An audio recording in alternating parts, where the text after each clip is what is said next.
So welcome. I see right off the bat that we're in time warp. I forgot to change the date on the slide. This isn't September of 22. It's actually try the end of July of 23. But we're going to talk about doing descendancy research. And it's always kind of a tricky thing to do because it's not that hard to do ancestry research as far as knowing where you're at and what you need to work on, because you have a finite number of ancestors. And so there's only so many of them. We have charts that chart them out real good. If you're missing an ancestor, you know where to go. If you've got an end of the line ancestor, you know there's going to be two parents. And when you get over into descendancy, it becomes kind of uncharted waters and becomes a little trickier. And that's why FamilySearch has tried to provide us with a view for our descendancy called the descendancy view that we'll be featuring tonight. But we'll talk a little bit about descendancy research in general to get us started. So what are we exactly going to cover? We're going to cover what doing descendancy research means. And then we're going to talk about duplicates, because that's one of the tricky things as you go finding new people to put into tree. Your first thought is, oh, good, I found somebody new, when often what you've done is you've created a duplicate of somebody who's already there. And so we need to understand how to deal with that kind of a situation. And then we'll talk about what the descendancy view itself looks like, the icons, a little bit about some ideas and strategies, and then we'll do a little bit of demonstrating of what you can do and how you do it, working descendancy research, trying to find new people to add to your tree. Okay, so what is descendancy research? Obviously, it's the research of the descendants of your ancestors. Your primary responsibility is your ancestors. That's what the prophets have always said. But for many of us, if we have a full tree, there's not many ancestors left that can be found. The ones that aren't found are usually the ones that aren't able to be found. And so to add new people to tree, we have to turn to the downward direction from our ancestors and work on their descendants. And so that's why we call this descendancy research. And so this is what we end up having to do with many of our patrons. Some patrons still have a tree to grow, but over half of our patrons have a pretty full tree. And so we're more likely to have to do descendancy research. So it helps to be clear on how to do that. And of course, we always get addressed with the question, well, aren't they all done? Well, when you're looking at your finite number of ancestors, you could almost make a case for that on some trees. But when you're looking at descendants, it's a different story. If you go back 8 generations from any of us into your ancestors, the first thing you're going to find is there's going to be 256 pairs of people in that 8th generation. And each of those pairs of people who are your ancestors have anywhere probably from 500,000 to 1 million descendants. And so it's just an average number. There may be less for some. They really did have a small pedigree. And of course, some of these lines overlap as they come down. So they actually represent more than one pair of ancestors. But in general, if you're working on any ancestors line and you went back 8 generations, you're going to have hundreds of thousands of people that you need to look at. And so this can become kind of a daunting task and also a very difficult task to track. Because if you just start digging around in the tree, the first thing that'll happen is you'll get totally lost and you'll probably never find your way back out of there. if you're just going around and coming down different lines and things like that, pretty soon you'll get totally lost. You need something to organize you. And this is why we have what they call the descendancy view. And because there are so many of them, it's literally impossible that all the temple work's been done for everybody that you see, and B, you're going to find that everybody you see isn't everybody that there is, that there are still more people that need to be done. I was working a different project, well, almost 6 months ago, between 6 and 9 months ago, working on a project where the church is working on developing a program to take the people from the British 1911 census and get their families, their root families, put in tree with the basic information from that census with the civil registration records added to the people, so that they're fairly well documented. The reason for it was only about 15% of the people in England that are on that 1911 census are in tree. And they're basically all dead. And so if only 15% of them are there, there's a lot of people in England that need to be added to tree. When you come to the United States, the story's the opposite. You find the 1910 census, they've studied it, and it's got about 85% of the people that were on the 1910 census are in tree. Hey, but the other 15% aren't. So there's still more to do. So you really can't say they're all done, because we're going to find there's missing people all over in the tree.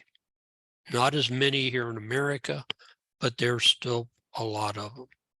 Okay, so in this lesson, we're going to try to help you figure out how to find your aunts, your uncles, your cousins, and their spouses and their children. Those are the descendants of your ancestors. The thing we don't do is go down to one of those aunts or uncles and go to the person they married and trace that person's ancestry back up. That is not descendancy research. And that gets us away from our primary goal of working with people that are our blood relatives.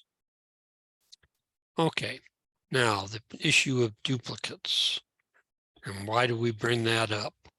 There are literally thousands of them tree. And as I've mentioned almost every time I bring the topic up, I keep hoping they'll go away, but they just never seem to go away. They're still there. They'll be there tomorrow. They'll be there the day after. When you put a new person in tree, even if the system says it's not a duplicate, just assume it is until you can prove otherwise. That would be the best way to approach things when you're adding people in tree. Because a lot of times there's duplicates there, but they just don't come forth at first. And that's partly because the system is designed to not get carried away providing you with duplicates. Because if they aren't really duplicates, as long as the church says they are, somebody will merge them, even if they aren't. And so the church got burned so many times by being generous with telling us this might be a duplicate and might gets translated into is by many patrons. They've decided to cut back and not really provide things unless you can really, unless there really appear to be true duplicates. Okay, and so this is why the church turned conservative on this. They're relying on you and me to make that decision, which is good, because you and I can provide better control of this than a computer could ever do. Okay, so for a record to come up as a duplicate now, it really needs to be very, very similar to the record that you're looking at. So the one you have in your hand, if they say there's a duplicate, then they are probably going to be very similar, but that doesn't mean they are duplicates. It just means that they'll have very similar information. Okay, and the things you're going to be looking at to determine if they're the same are the dates and places, and they need to be alike or similar. And then the relationships need to be alike if they have relationships. And a lot of times that's why a record, when you first put it in, if you don't have much information, there probably aren't many relationships tied to it, and that alone makes it look like it isn't a duplicate, because you're trying to compare it with a record that may have a lot. So I did a little experiment to try to show you, are these two records duplicates? Now you look at them, you got John Brown versus John Anderson Brown. You have John Brown, who's born about 1873 in Missouri, as opposed to John Anderson Brown, who was born the 3rd of December, 1872 in Monroe County, Missouri. The John Brown on top has no death date. The John Brown on the bottom does. The John Brown on the top has parents, and the John Brown on the bottom has a wife and a marriage date. So are these duplicates?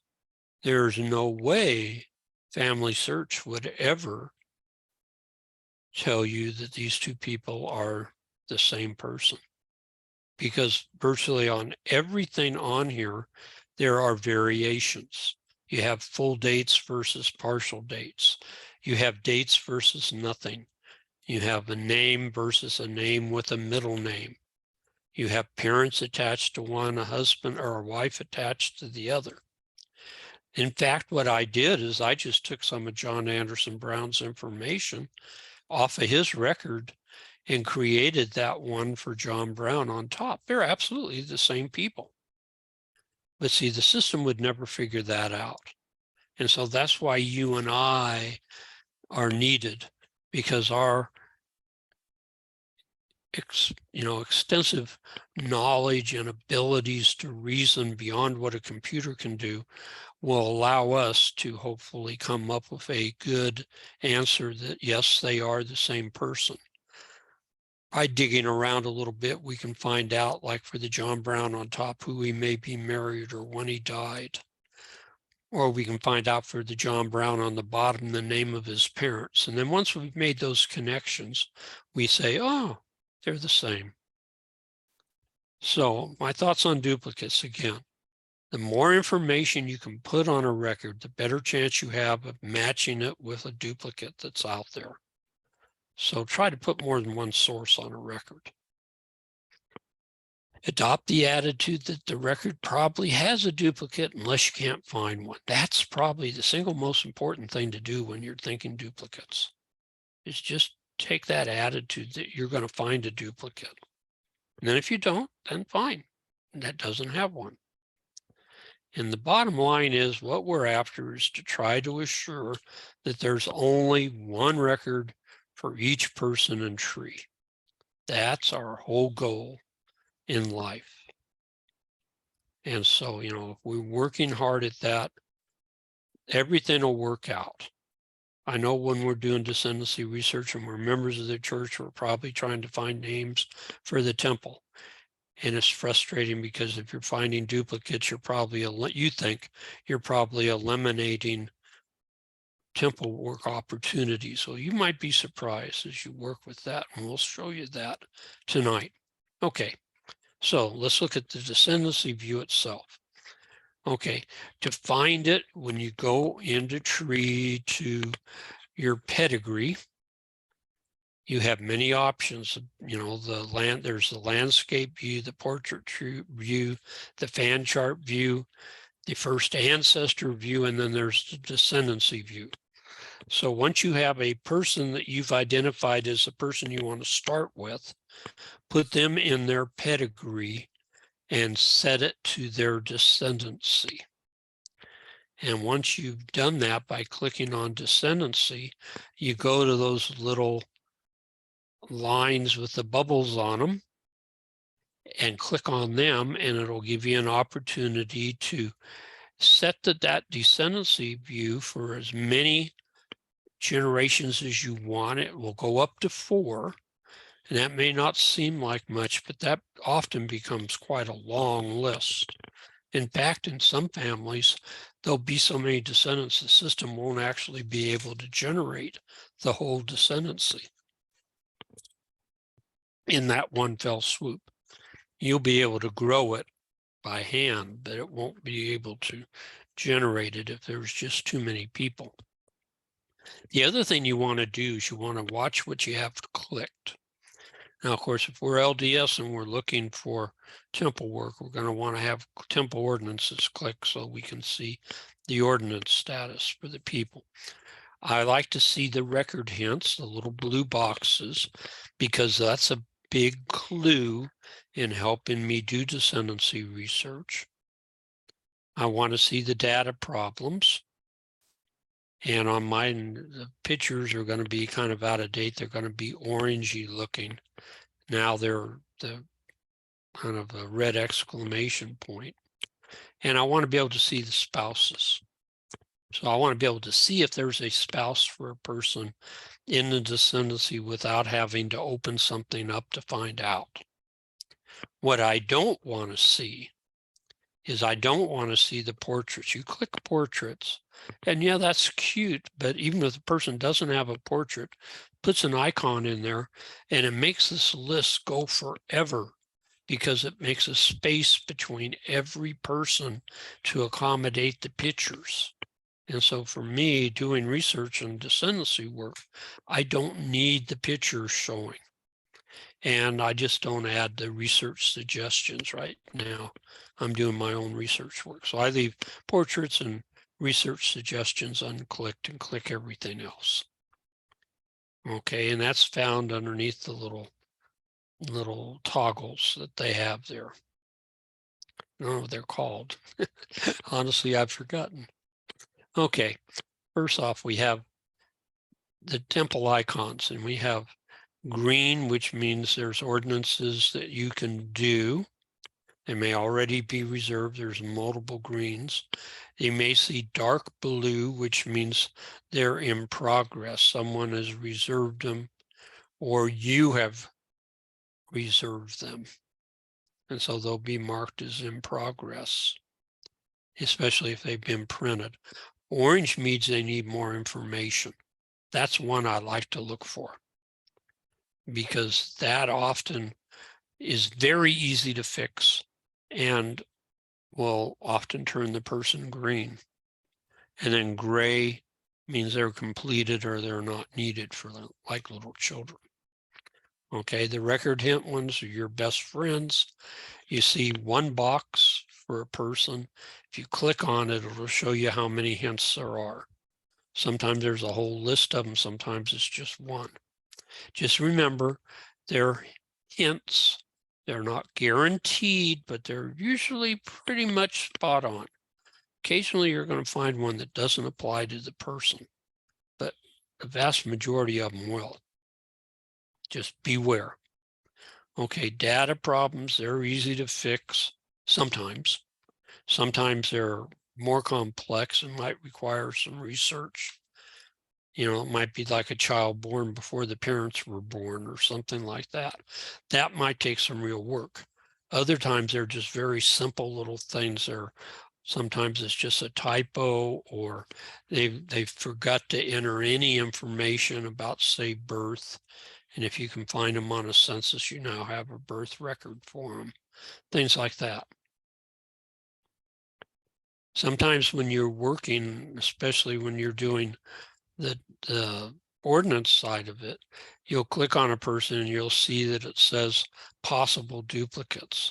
Those have to be resolved. They're not going to let you reserve something if there's a possible duplicate for the person. So if those pop up, you've got to decide based, like if you're working for a patron and the patron's real new and you see one of these, you might just want to skip that person for now, because you know how it is. Sometimes the possible duplicate's very easy to fix, and sometimes it's the tip of the iceberg, and you have to work for hours cleaning up multiple records. And so you may not want to get involved in that with your patron. So that's one of those things that kind of I shy away from when I'm working with a new patron. Okay, remember the two green temples. You have the traditional green ones that are just plain green with nothing else on them. And those are people that have not been reserved by anybody. And so you can reserve them, and you'll be given 2 years to do the work. And you'll get an extension if you do any work on them. So you could actually get 3 years. And the one thing to remember, though, is just because it's a green temple doesn't mean you shouldn't do some more research on that person. You might want to check them, see if you can add some more sources, just to make sure there isn't some other duplicate floating around. The greens with the clock indicate they've already been reserved by somebody, but they've been shared. They've been shared with the temple. And now that allows you and I the opportunity, if we want to do that name, to take it out of the shared with the temple file and put it in our own personal file, and we'll have 120 days to do that work. And if we don't get it done in 120 days, it goes back to the temple file. And we can't share it again because it was already shared when we grabbed it. And the system isn't going to let us turn around and share it. There's no sense to take it and share it at this point because it was already a shared name. We need to do it. So you don't take these unless you really plan to do them within the 120 days. That 120 days was just extended. It used to be 90 until a couple of months ago. Okay. And so what the bottom line of this is that because these shared names have now turned green, there are going to be a lot of greens in our temple, in our descendancy charts, a lot more than there used to be. And you'll find many of them are these shared ordinances. This is wonderful. The church has done this because people were reserving so many names and sharing them with the temple, which kind of locked these names up for the family to get to. It was a major job if I wanted to do Joseph's name to be able to get that record to use, to do. And so they've made it to where we don't have to go to the reserver anymore. If it has the little clock, we can click on it and reserve that ordinance right now and just do it without anybody having to give us permission if it's outside the 110-year rule. And even though it says 90 days up here on the slide, it is now 120 days that you get to do them. Just again, remember, just because it's green doesn't mean there aren't errors there aren't hidden duplicates. So you should always kind of check them out before you go ahead and do them. Okay, final suggestions. Take advantage of the icons. Look for people that show no spouse or show a spouse and no children, because those are usually your golden people in that descendancy that you'll be able to attach families to. So always looking for people that appear to have lived a long time but don't show a spouse, or they lived a long time and they have a spouse but there's no children attached. And then what I like to do is I'll click on their name once so that I get the little card, and then I'll click on person with my right click and put them in a new window. Now, technically, I can go ahead and just click on them, period. It'll open them up, and if I do the backspace, it'll take me back into that descendancy chart where I was. I find for me, it's a lot safer just to open the people up by clicking on them once to get the card, and then do a right click on person and open a new tab for that person page to show up on, and that preserves the chart where I'm at.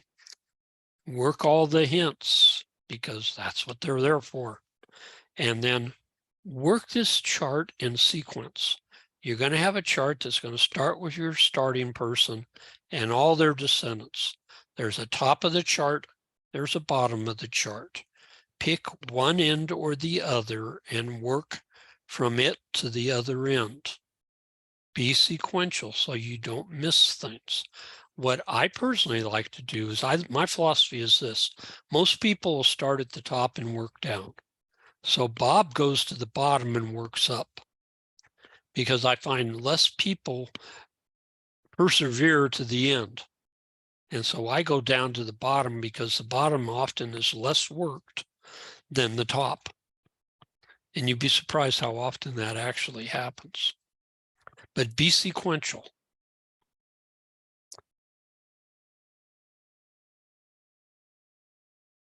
Okay, so let's do a couple of demonstrations here for us. Okay, I'm going to start over in helper resources. I'm actually going into my helper resources. And I picked one of my, and I think she's my fourth, maybe fifth great grandmother, Henrietta Sophia Neidig. Spelled Neidig here, but it's Neidig everywhere else. She's on my mother's side of the family, which is my non-LDS side. And I've been working on these people for a long time. So I thought, well, let's go over and see how much we've done over there. Now, what I did when I clicked on her, I started thinking, now she's my ancestor, Henrietta here. I know I've worked her descendancy down to me pretty heavy. So that wouldn't be a good one to work on. So let's stay in the same family. Let's just pick one of her sisters. And so I said, okay, well, let's start with Anna. And so we actually are going to start with Anna, the sister of my ancestor, Henrietta. She married a Philip Kramer and had a bunch of kids. So we're going to do her descendancy research. So I click on her and say, go to pedigree. And then from there, I say, show me her descendancy. And so this is what I come up with. And it was a very long list, so I broke it here in the middle. And I have, here's Anna Christiana Neidig and Philip Kramer, and then her children starting here. And then they go on down here to the end. And I gave you just a little bit of the end of the list. And I'm trying to get my thing to get off the page because it's blocking what I wanted to say there. So what I did is I started looking down here at the end, and I have a Magdalena Kramer and Alexander Cochrane. And Kramer, by the way, often got anglicized or whatever to Cromer and Cromer. And so she went by Cromer. But anyway, this couple appears to have no children. And they have these orange boxes. So I decided, okay, that looks like a good couple to start with. And they're down at the bottom of the list, almost at the very bottom.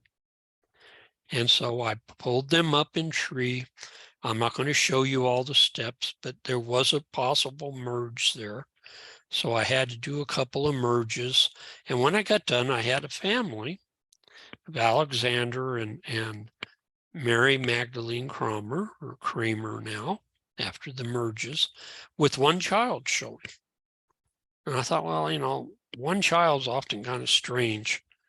These two people lived to 1858 and 1870. They had this child in 1821. I bet you there were some other kids. So one of the things I do to kind of fudge a little bit is I go look and see if I can find this couple at Ancestry. And so it turned out that there was a tree for this couple, Alexander Cochrane, Mary Magdalene Kramer, or Cromer, with a bunch of children. Here's Thomas Beale Cochrane. So I'm pretty sure these are the same people. Now, I don't know for sure, but there's 2, 4, 6 more kids showing in the ancestry tree. So I would just say there are more kids in this family. I wonder if I can find some. I won't guarantee that these are in fact children of this couple because we need to verify it. But I know in my mind, I'm thinking there's got to be some more. So we go back in FamilySearch, look at Dad, and he's got a hint, Ohio deaths, but it isn't Alexander's death. Alexander's name there with a wife, Mary, and a daughter, Elizabeth A. Lees. Now remember, a woman, if she married, she's going to be found under her married name. But Alexander and Mary are listed as her parents.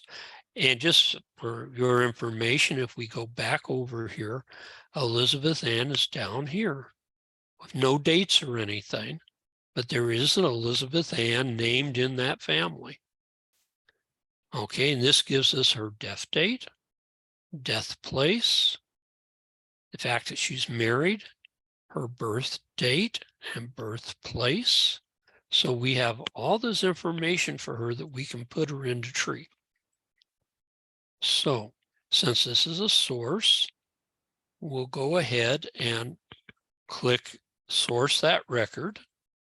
And so when we get to her on this record, I've already done her parents. We come to her on this record. When I click add, it comes up, there's no duplicate. Now, I made sure that I did one thing that's really important here. I change the name because it's Lee's on the record. I change it over to Cochran on the record that I'm going to create because her maiden name was Cochran. And if we're going to find duplicates, we're probably going to find them under Cochran. We're not going to find them under Lee's, most likely. So after I did create that record, because the system said, oh, there's nobody there. Once I created her, then on the page, for her person page, it says, oh, you've got a duplicate, possible duplicate. And so I go over there and there's an Elizabeth A. Cochran with the birth and death information. I just put on her with a James Samuel Lees as a husband. There's Mr. Lees. So yes, everything agrees. The dates are the same. Ancestry tree indicated she married a Lees. And so it's got to be her. So we merge those records together. And when we did that, she came in with an instant family. There's James Samuel Lees and Elizabeth and 3 children that were connected to the duplicate people that were already over in tree. So, you know, your first thought is, oh, shoot, probably means there won't be any temple work since these people were already in tree. But look, James and Elizabeth, even though we found duplicates, never have been done yet. Obviously, the record I put in wasn't done, and the duplicate record had never been done for the parents. They needed all their work. The first child, William, needs all his work.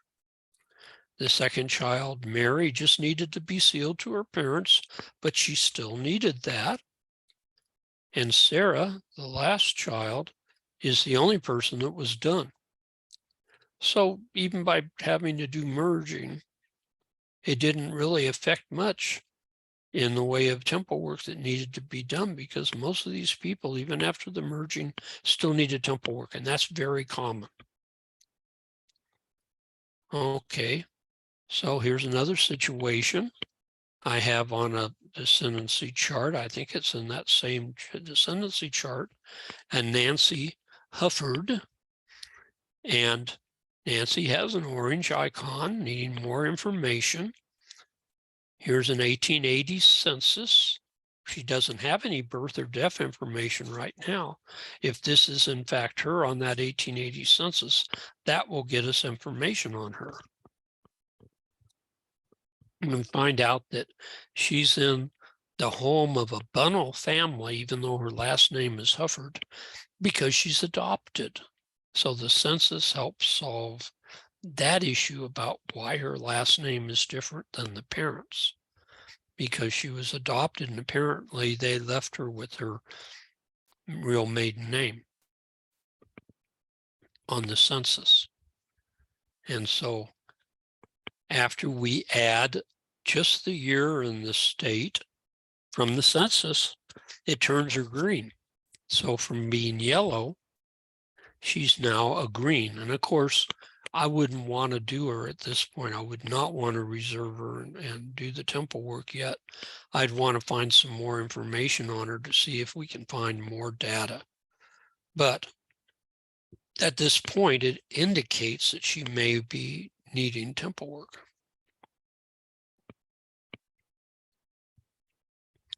Okay, name shared with the temple. So I went along in this chart and I started finding some where these green temples are with the clocks.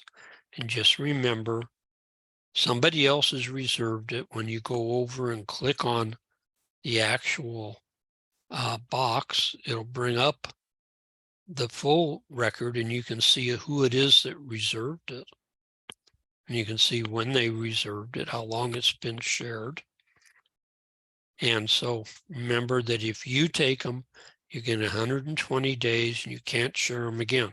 I can't say this enough times because a lot of people, it takes a lot of repeating of this so that they finally understand what's going on here. That Rebecca Evans reserved these names. They're her names. She shared them with the temple, but they're still her names at this point. If I want to do them, I can take them and do them, but I'm only get 120 days to do it. Okay. And here's another situation. Now we've got hints. I've got this Abraham Millam, and he has some hints here. And he doesn't appear to have a spouse. You see, Abraham's right here. There's no arrow indicating that there's somebody going on from him. It's just him by himself. I had not turned spouses on, but when you don't see the little caret symbol, that means there's no spouse. And so what I want to know is, did he get married? Well, isn't it interesting? He's got a marriage hint. Now, it might not be him, but let's see what we get. So we click on that hint, and it shows that he's from Wyandotte County, Ohio, and that this is a marriage in 1889 for an Abe Millam. Abraham, Abe. It's kind of an odd name. I checked and I couldn't find any other Abraham Millams of about his age. He was born in 1868 in Wyandotte County, so he lived in the right place. He would be 21 years old, perfect age to be married. So I determined that that was him. The marriage record did not name his parents, unfortunately. But we determined that that was surely him. And so we were able to use that record on him. But when we went to add his wife, Emma Taylor, we instantly, when we clicked add, it shows up two possible duplicates. One of them is an Emma Taylor who's married to Abe Millam. That probably came off of this marriage record. So there's probably a duplicate for Abe. And then there's an Emma Alice Taylor record with full names and dates, parents listed, which aren't listed up here. Here's the perfect example of two duplicates already in the system. And now mine make 3 if I tried to put her in there. So what I need to do is pick one of those as the record that will tie to this Abe Millam, knowing that we're going to need to merge this Abe probably with another Abe, because this Abe here shows a different birth date than mine. So they're probably 2 different records. And we have 2 of these Emmas already. So we know there's going to be a need to merge her. So we've got some merging to do. When we get all done, this is the situation in this family. A lot of work was done, but there almost always was something left. The father needed to be sealed to the wife. The wife needed an endowment, sealing to her parents and sealing to her spouse. The first child needed sealing to parents. The second child was done, and the last child needed endowment and sealing. So there's still a bunch of ordinances to do. Maybe not as much as I was hoping, but there's still this cleanup and completion that needed to be done. So, you might feel a little frustrated that, a lot of it's already done, but it almost always has little gaps like this in the family that you can work on. And the biggest thing is you're helping to avoid duplication by bringing together these duplicate records, some that you might have created and then others had already created. Okay, another example of hints. I've got Nora, Nina, Zol, and again, no spouse showing. And she lives to be 83. She has no husband or kids on FamilySearch. But when I go over to her Find a Grave, it lists a husband. And so this is what the Find a Grave source looks like. It has a father for her and mother for her, a spouse, and then some others who could be children. Okay, so I looked in records, and found this source. And then it looks like it was sourced with a tree symbol. You see a little, whoops, I didn't mark it. You see a little tree symbol over here. That means it's already been sourced. And so for some reason it's showing up on her as a hint, but it's already been sourced, which means she's already in the system. So I had to do some merging again. Seems like a very common word. I keep going to merging. And when I finished, I had Nora, her husband, and a daughter. And they all were needing work. Okay. One other one, Joseph Green and Margaret Abbott are also my ancestors on my mother's side in Pennsylvania. And I went there one day and I started working. There were 7 names on this particular screen, and there's like 1 green temple and 3 cautions. And so, that's what I started with, were 7 names, 1 green temple and 3 cautions. Okay, the first 3 names were a mess, so we weren't going to mess with them. I had to do a bunch of work to straighten them out. My main focus was a family here of Abbott Green and what says Margaret Abbott here. Well, in fact, it's not Margaret Abbott, it's Margaret Adlam. There were too many Abbotts in this family, and somebody got carried away and marked her last name as Abbott, but it was really Adlam. And I suspected they had some children. And so after a couple of hours work, I'm not going to walk you through all that. Look at what I had by adding some hints, doing some merging. It went from a husband and a wife to a total of 47 people with an addition of 40 new people in the tree, all from working on this one couple. 28 green temples, and several people who had never been reserved that were in tree. Now that was back in 2022. So I revisited it this year, and now there's 63 descendants of this couple. And even after a year of it being available with all these green temples, I did not reserve these. I left them for others. 20 of them were still green. So about, over half of them were done. And there's still more work to do on this line. It's not really completed. Just some of the people have been done. So that shows you that if you start doing research, there are places in tree where you would think, surely these things are done, and they aren't. So don't be afraid to get into them. Okay, that's enough. So let's see if we can get over to stop sharing.